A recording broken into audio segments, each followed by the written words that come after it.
11 heures du matin, un jour glacial de janvier. Vous êtes au bord de l'eau, les doigts gelés, et vous n'avez pas eu la moindre touche. Vous regardez autour de vous, les autres pêcheurs commencent à ranger leur matériel, l'air dépité. Le verdict est unanime, ça ne mord pas aujourd'hui. C'est le signal, l'heure de rentrer au chaud. Et si je vous disais que c'est la pire décision que vous puissiez prendre, que ce moment précis où tout le monde abandonne est en réalité le début du spectacle. Dans cette vidéo, on va voir pourquoi 90% des pêcheurs se trompent lourdement sur le timing en janvier et comment le simple fait de rester quelques heures de plus peut transformer une journée de pêche ratée en une session mémorable. Accrochez-vous, ce que je vais vous révéler va probablement à l'encontre de tout ce que vous avez toujours cru. Et vous, honnêtement, à quelle heure pliez-vous les gaules en général en hiver? Dites-le moi en commentaire, ça m'intéresse. Pourquoi cette idée est-elle si ancrée dans nos têtes? C'est simple. Toute notre vie de pêcheur, on nous a répété la même chose. Le monde appartient à ceux qui se lèvent tôt. Et c'est vrai, en été. En juin ou en juillet, être au bord de l'eau au lever du soleil, c'est la garantie de tomber sur des poissons actifs qui profitent de la fraîcheur matinale pour chasser. On a tous vécu ces matinées magiques. Le problème, c'est qu'on a pris cette habitude et on l'a bêtement copié-collé sur la pêche en hiver. On s'inflige des réveils à 5 heures du matin dans un froid polaire pour arriver sur un poste où rien ne bouge. La déception s'installe, le froid nous ronge, et à 11 heures, après des heures d'attente vaine, on se dit logiquement que la journée est fichue. C'est une erreur de raisonnement, basée sur une mauvaise adaptation de nos habitudes. Il est temps de casser ce cycle. Commençons par le début. Le piège psychologique du matin. Se lever avant l'aube, préparer son café dans le noir, arriver au bord de l'eau alors que la nature s'éveille. Tout ça, ça nous donne l'impression d'être de vrais pêcheurs, des durs. On a le sentiment d'avoir fait l'effort nécessaire, d'avoir mis toutes les chances de notre côté. On se sent proactif. On voit les autres arriver plus tard et on se dit, avec un petit sourire en coin, qu'on a déjà pris de l'avance. C'est une satisfaction presque morale. Le problème, c'est que la pêche, et surtout la pêche en hiver, se moque bien de nos efforts si on les fait au mauvais moment. Cette satisfaction matinale est un leurre, une illusion qui nous conforte dans une stratégie totalement inefficace pour la saison. On ne pêche pas avec notre volonté, on pêche en fonction du rythme des poissons. Maintenant, passons aux faits. Pourquoi le matin est-il si souvent une période morte en janvier? La réponse est simple, la température de l'eau. Après une longue et froide nuit d'hiver, l'eau atteint sa température la plus basse, juste avant le lever du soleil. Les poissons, qui sont des animaux à sang froid, voient leur métabolisme tourner au ralenti. Ils sont léthargiques, économisent chaque calorie et n'ont absolument aucune envie de dépenser de l'énergie pour chasser une proie.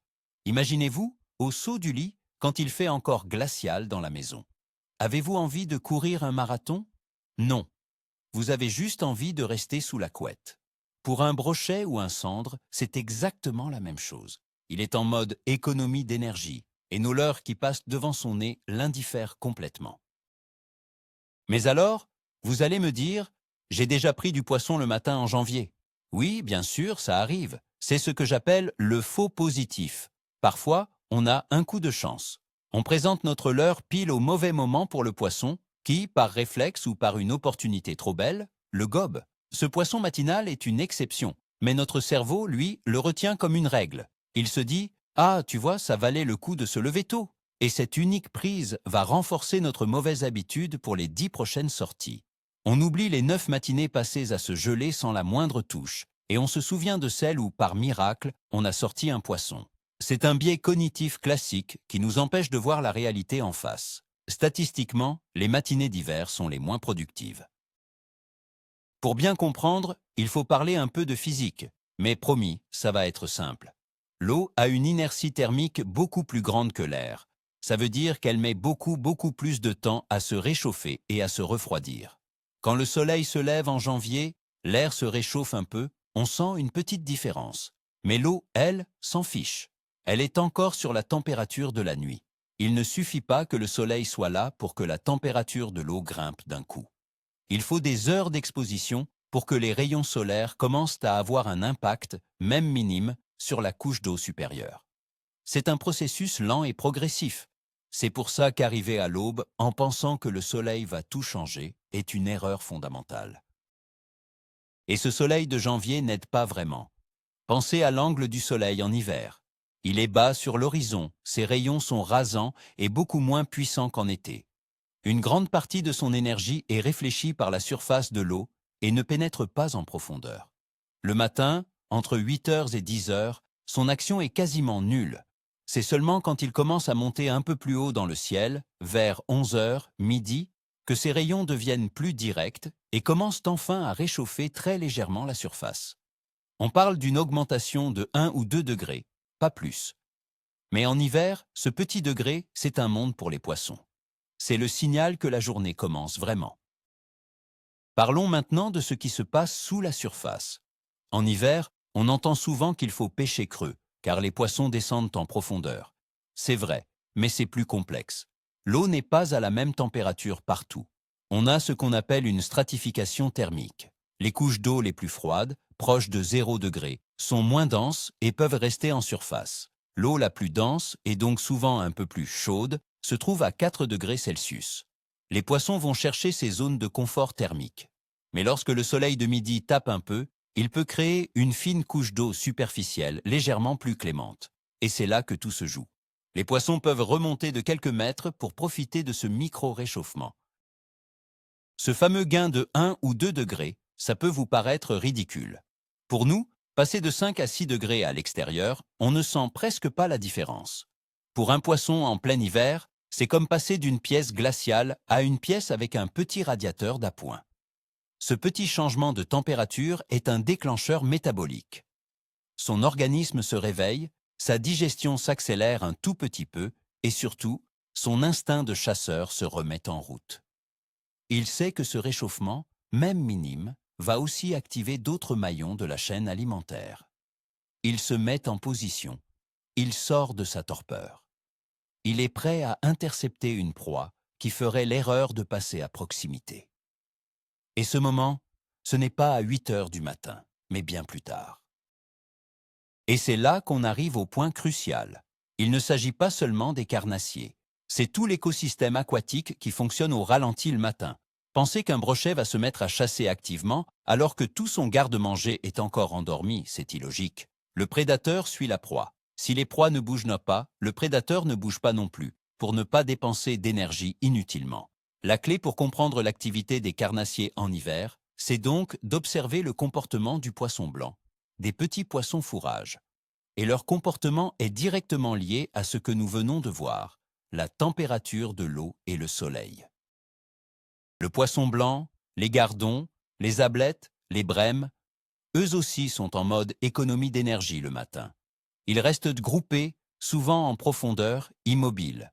Mais quand le soleil de midi commence à réchauffer la surface, même d'1 degré, quelque chose se passe. Le phytoplancton et le zooplancton, la base de leur alimentation, remontent vers la lumière et la chaleur. En suivant cette nourriture microscopique, les bancs de poissons blancs vont eux aussi remonter légèrement dans la couche d'eau et se remettre en mouvement. Ils deviennent plus actifs, plus visibles. Ils sortent de leur cachette. Et en faisant cela, ils sonnent la cloche du repas pour tous les prédateurs des alentours.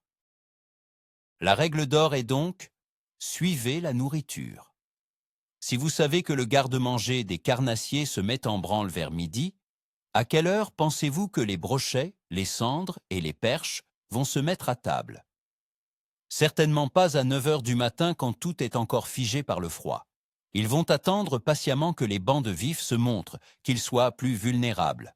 Le pic d'activité des prédateurs suit donc logiquement, avec un léger décalage, le pic d'activité des proies. C'est un balai parfaitement synchronisé. Chasser le carnassier le matin en hiver, c'est comme arriver au restaurant 3 heures avant l'ouverture des cuisines. Vous pouvez attendre, mais il ne se passera rien. Voici un exemple concret que j'ai vécu des dizaines de fois. Vous êtes sur le poste depuis l'aube, le sondeur est désespérément vide. L'eau est comme un miroir sans vie.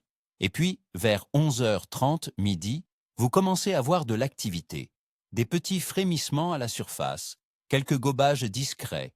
Si vous avez un sondeur, vous voyez les échos de poissons blancs qui décollent du fond. C'est le signal, c'est la cloche qui sonne.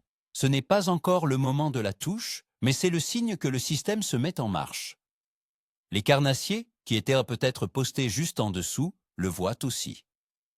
L'adrénaline monte. C'est à ce moment précis que votre journée de pêche commence réellement. Tous ceux qui sont partis à 11 heures ratent ce prélude essentiel. On arrive donc à la fameuse fenêtre magique. D'après mon expérience et celle de nombreux pêcheurs aguerris, le vrai pic d'activité en janvier se situe généralement entre 11h30 et 14h, voire 15h, les jours de grand soleil. C'est une fenêtre de 2 à 3 heures où tout peut arriver.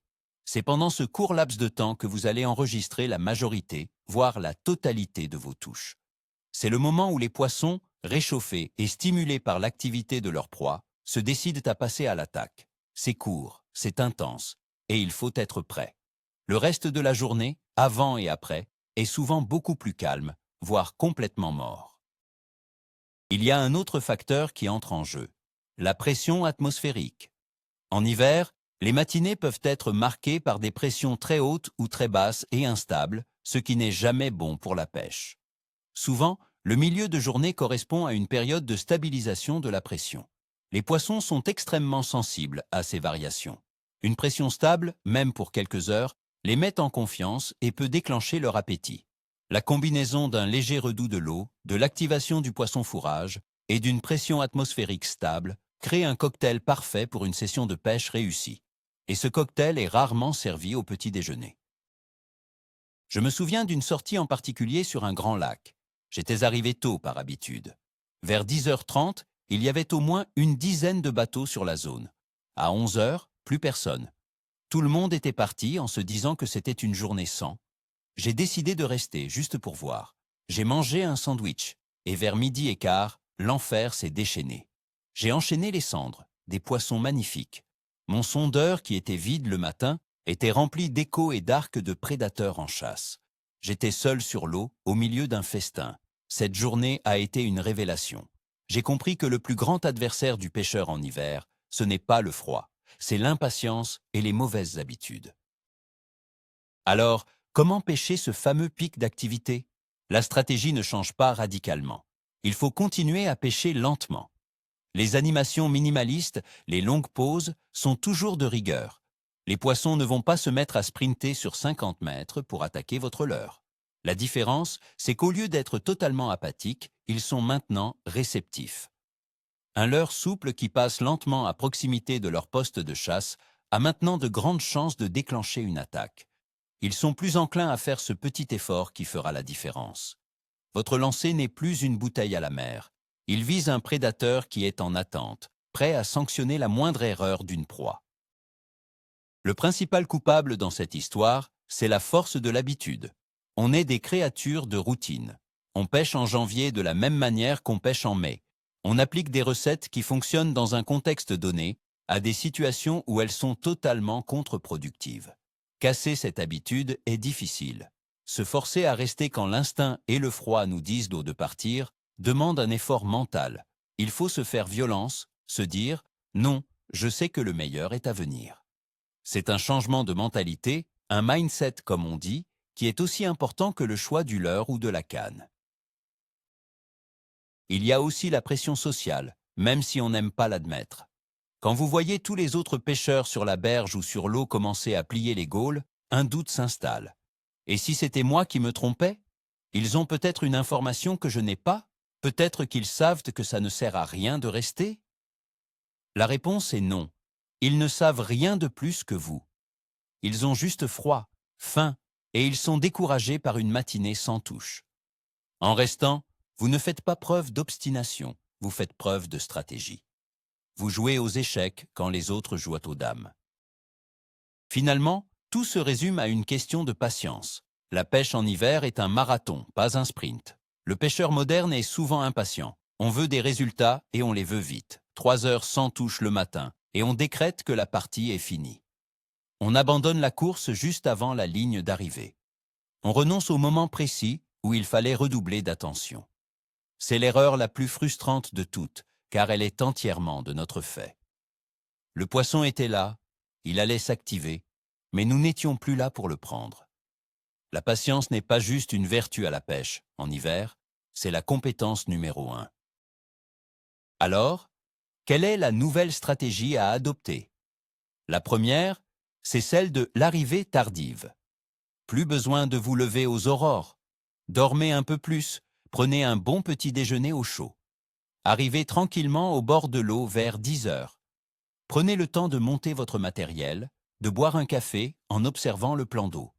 Commencez à pêcher sérieusement vers 10h30 ou 11 heures. Vous serez en pleine forme, concentré, et vous attaquerez la journée au moment où elle devient vraiment intéressante. Vous économisez de l'énergie et vous maximisez vos chances. C'est une approche beaucoup plus efficace et, avouons-le, beaucoup plus agréable.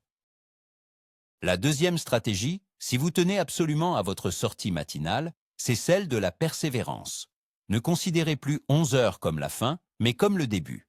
La matinée, de 8 à 11 heures, c'est votre échauffement. C'est le moment de tester des postes, de repérer des structures, de faire de la prospection. Mais ne vous attendez à rien. Et surtout, ne vous découragez pas. Quand l'heure fatidique de 11 heures sonne et que votre cerveau vous dit de rentrer, résistez. Dites-vous, maintenant, le jeu commence. Sortez le thermos, mangez un morceau et préparez-vous pour le vrai combat. C'est ce changement de perspective qui va radicalement changer vos résultats en hiver. Pour résumer, l'idée est simple mais révolutionnaire pour beaucoup. En janvier, le meilleur moment pour pêcher n'est pas le matin, mais bien en milieu de journée, généralement entre 11 heures et 14 heures. Tout ça à cause d'un réchauffement minime de l'eau par le soleil qui active toute la chaîne alimentaire, du plancton jusqu'aux carnassiers. Le moment le plus surprenant, le vrai, voilà le truc, c'est de réaliser que notre pire ennemi n'est pas le poisson boudeur, mais nos propres habitudes, copiées de la pêche estivale. Le simple fait de décaler sa session de pêche de quelques heures ou de s'obstiner à rester quand tout le monde part peut faire la différence entre une bredouille glaciale et une pêche de rêve. C'est une petite modification dans votre emploi du temps qui aura un impact énorme sur votre plaisir et vos résultats. Merci 1000 fois d'avoir regardé cette vidéo jusqu'au bout. Si elle vous a appris quelque chose, mettez un gros pouce bleu, ça aide énormément la chaîne. Et surtout, abonnez-vous pour ne pas rater les prochaines astuces. Maintenant, la question est pour vous. La prochaine fois que vous irez pêcher en janvier, allez-vous oser la stratégie de l'arrivée tardive ou celle de la persévérance? Racontez-moi votre plan d'attaque dans les commentaires. J'ai hâte de vous lire.